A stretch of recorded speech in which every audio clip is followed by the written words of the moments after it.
Hello everyone and welcome to episode 2 of Drogheda United Pre-season Weekly.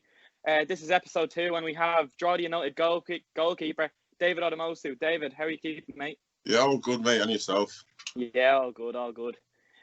Just want to start it off. You were capped with Ireland underage. What a proud moment that must have been for yourself. Not many people can actually say that. Yeah, it's always a proud moment putting on the green jersey. Obviously, I was lucky to get a few caps under my belt, and it just came with hard work. And I was obviously delighted when I first got my chance. And obviously, it's a moment that'll be in the back of my head forever. So it's always going to be a proud moment. Yeah. Yeah, absolutely. You played with Dundalk obviously for a while. You obviously came up there through the youth set up there, and you also had like different experiences with the first team, if I'm right in saying.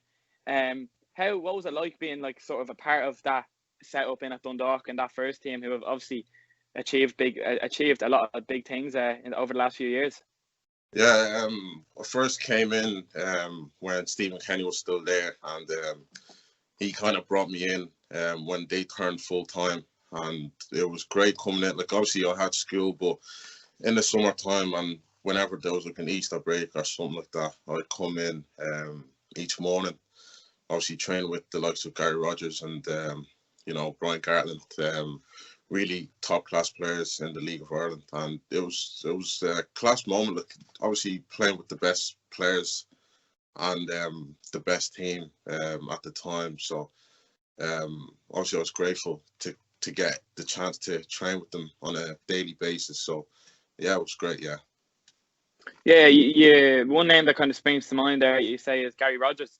Obviously, he announced his retirement only recently. He had a stint with Drogheda as well, so he's been around the League of Ireland. He's been with a lot of clubs. Did you learn a lot from him? I know, as a fellow goalkeeper, you must have obviously learned a lot from him. Yeah, I kind of felt like I was under his wing basically when I first came in, and obviously I was there for 3 years, and just the little things he does, I kind of picked up on.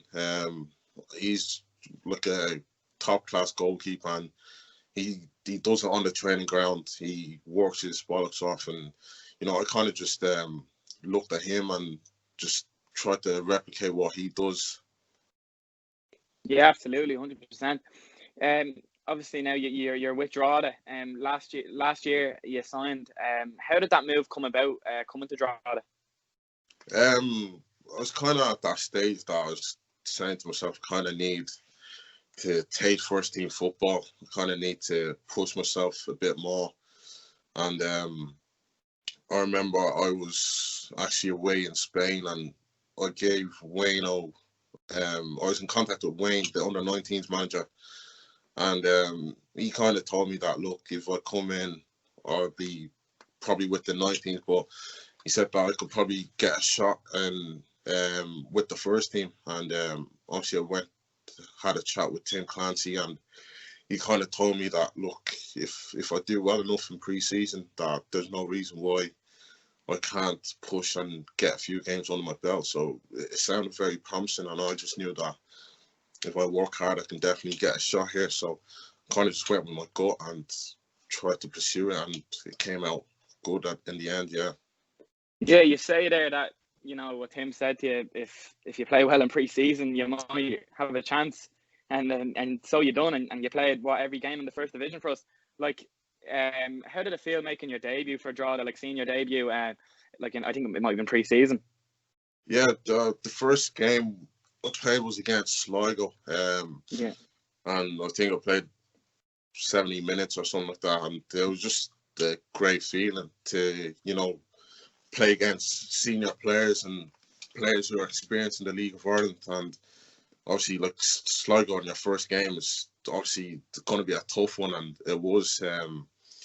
I just remember making 2 good saves in the first half, and kept the level. I think we scored in the second half, and they equalised in the second half. But it was just a great feeling just to get out there for the first time playing against senior players. So. Yeah, I know. I remember a game very well when we played Dundalk in the Jim Malone Cup in pre-season before the start of last season, and and that was probably arguably your best game during pre-season against Dundalk, and what a way to do it. And I think that might have probably cemented your spot then in the team with a great performance. Yeah, I'd like to think so, because that game, obviously I didn't start the game, but when I came on, I was very nervous. I'd admit myself, because I didn't expect to come on so soon. Obviously, it was Ross that got injured, so obviously I didn't expect to come on that soon. And when I did, I was called into action straight away. So I think after the first save you make, you kind of ease into the game, and the nerves go away, and that's what pretty much happened. The nerves went away, and I just went and done what I had to do. Obviously, we didn't win the game, but we definitely looked promising, that we had chances created, and we can definitely compete against the best in the league. So, yeah. Have you noticed much of it? Like, obviously, there might be I'd say there's a big difference between underage football, like playing youth, and actually playing seniors. Like, do you want to tell us a bit about the differences there, and how much you think you've progressed as a player over that? Definitely a huge step up. Like playing under 19 football, I think a lot of people who've gone through it would kind of agree that, it's not really results based. It's more progression and development as a player. But once you get into senior football, it's everything that's down to results. You need to grind out some games, some 1-0s, try keep clean sheets, this and that. But the step up, it wasn't really something that was completely new, because obviously with Dundalk I was training around senior players, so I kind of knew that, if I want to play at this level, that I have to meet up and get better in what I do. So it definitely helped training with first team, and then when I came to Drogheda, obviously getting them pre-season games under my belt definitely helped me in seeing how senior football was like. So yeah. Yeah, as well, like, obviously we're going back to Drogheda. COVID happened at probably you probably were thinking to yourself, like, a wrong time. You started the first 3 games in the league, played Cove, Longford and UCD, the 3 games that you started, and then COVID happened. You probably were thinking to yourself, like, a wrong time to happen. Yeah, definitely. It was, I remember hearing I'll be out of football for 2 weeks, and we're back straight away. And obviously 2 weeks went by, 4 weeks, month, 2 months, 3 months. So I think, like it was saying, where a lot of the lads, where we were in the first month, we were just working and working. We didn't know when we were getting back, so we were doing a lot of excess loads on our body, and it kind of just eased down after 2 months. And then when we actually got the date we were coming back, I think we just everyone just kind of gradually went back to what they were doing in terms of fitness wise. And then when we got back, I think it was in July, everyone looked fit. Everyone looked like, it's just the start of the season again. So no one really slacked in that sense. And I felt we were ready to go. The only thing missing was just the football side of it. Obviously not playing 11v11 and all that. So that took a while, and we got back into it, yeah. You started then, as soon as the game came back against Shamrock Rovers B. Obviously a 2-2 draw. It was first half, first 25 minutes, you could say we were probably disappointing, but we showed determination that we showed then throughout the rest of the season to come back in games, and that really, you must have been really pleased to be back in the starting 11 as soon as football actually came back. Yeah, definitely. It was, obviously it was almost like a new pre-season. Never had 2 pre-seasons in a season, so it was a weird one. But when we got back, I just kind of did what I was doing at the start and just work hard, put my head down. And obviously we went away to Rovers B, and they're always a good side. They're good football inside, technical players. So it kind of showed that, especially in the first 20 minutes, 25 minutes, scoring 2 early goals. But look, we showed good heart and fight to get back into the game, especially so late on with 10 men as well for the majority of the game. So that kind of, I remember in the dressing room, like it kind of showed that we're looking to win the league, and over the last games that we played, that look, we had that togetherness, and we were as a group from that day from Shamrock Rovers B, and it kept on to the rest of the season. So yeah. How much of an impact has Tim and Kev been to you? How did it feel to have the trust of the manager and the assistant manager, and really everyone in the club to perform week in, week out and feel no pressure? Yeah, look, before a game, obviously with David Burke, the goalkeeping coach, he'll always tell me to just do what I usually do, and keep my confidence high, and execute what I'm doing. And Tim will just say pretty much the same thing. Like it's always good to have that behind your back, the trust of the manager and your teammates. And before the games, like whenever we're in a huddle and we break off, the back four, we'll always talk to each other and just say, look, we're here for each other. So if anything goes wrong, someone's gonna cover up for you. So it's the same with me. The back four, we count as a back five in terms of that. And with Huey, Dell, and Jack, and then Connor and Jimmy Brown, we kind of had that relationship that we could trust each other. And then obviously it showed in the games that we could trust each other and get a few clean sheets and stop conceding goals. So yeah, I want to talk a bit about the night in UCD. I remember it very well, and I remember speaking to you after the game, and you were so chuffed with the penalty save. But how big of a night was that for us to go 1-0 down after 20 minutes, and then we were 1-0 down at half time, but to really come out then in the second half and we won 3-1, and you made a penalty save at 2-1. What a game that was. Yeah, a funny one, because I remember we played Longford a few weeks back, and I was warming up, and Sean Brennan said to me during my warm up, he was saying, one of these days you're going to win us a game. And I think the UCD game came a couple of weeks after, and in the change room at 1-0 down, Tim just said, look, if we score one goal, we'll go and win the game. And we got a goal from, I think, Doyle. Yeah. And we just turned them over and got a second one not too long after. And I remember Stephen Meany coming on and smacking the post with his first touch. And I was just thinking that, look, we should be 3-4-1 up at this stage. Yeah.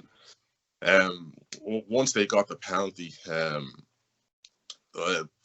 think it was Yo-Yo Mahdi that stepped up, and I kind of just read his body language and made up my mind early. And I just said, look, I'll dive here. Penalties are 50-50. If you save it, you save it. If you don't, it's not the end of the world. So I just went with my gut, and lucky enough, went the right way. So, and then we end up getting one more, 3-1 and 3 points. So happy days, and went on to the next one. Yeah, absolutely.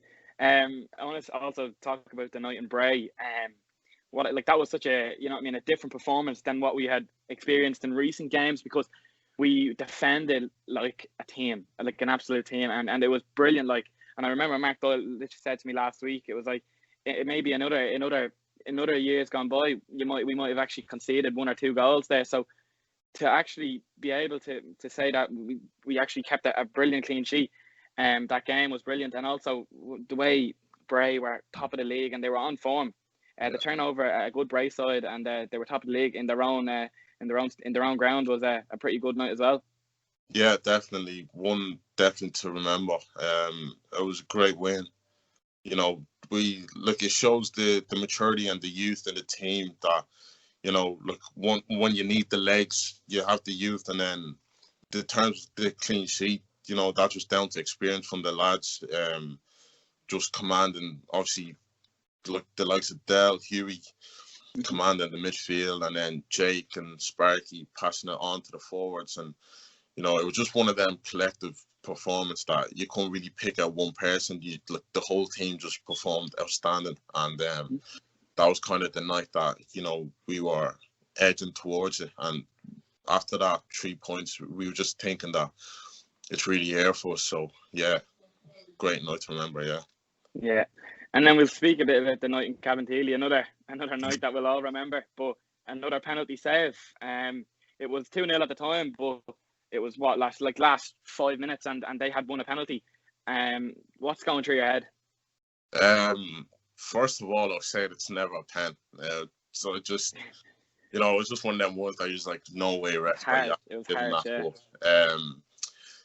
No, when I can't remember who stepped up, but when I seen he was left-footed, we practiced an awful lot of penalties in training. Just the lads would step up, hit a pen, and I always say in my head, left-footers go the same way.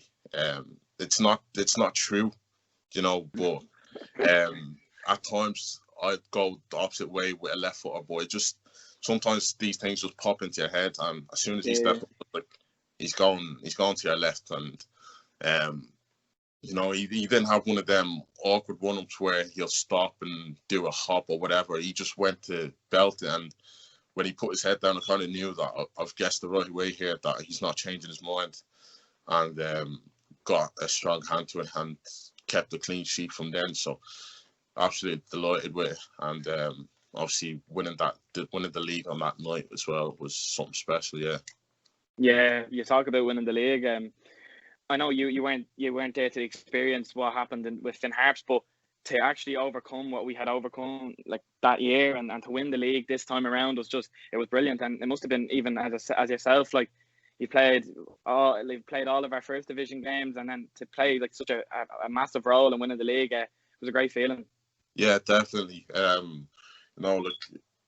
Having a chat with Tim and even the group at the start of pre-season, the main goal was to win the league automatically, not to go through the playoffs or nothing like that. Was just to win the league and get up. And obviously the players who were here last year and the year before, it meant a lot to them the most. Obviously, going through heartbreak and Finn Harps twice, and it just like, obviously there was minimum fans there in Cabinteely, but it was still an unbelievable night.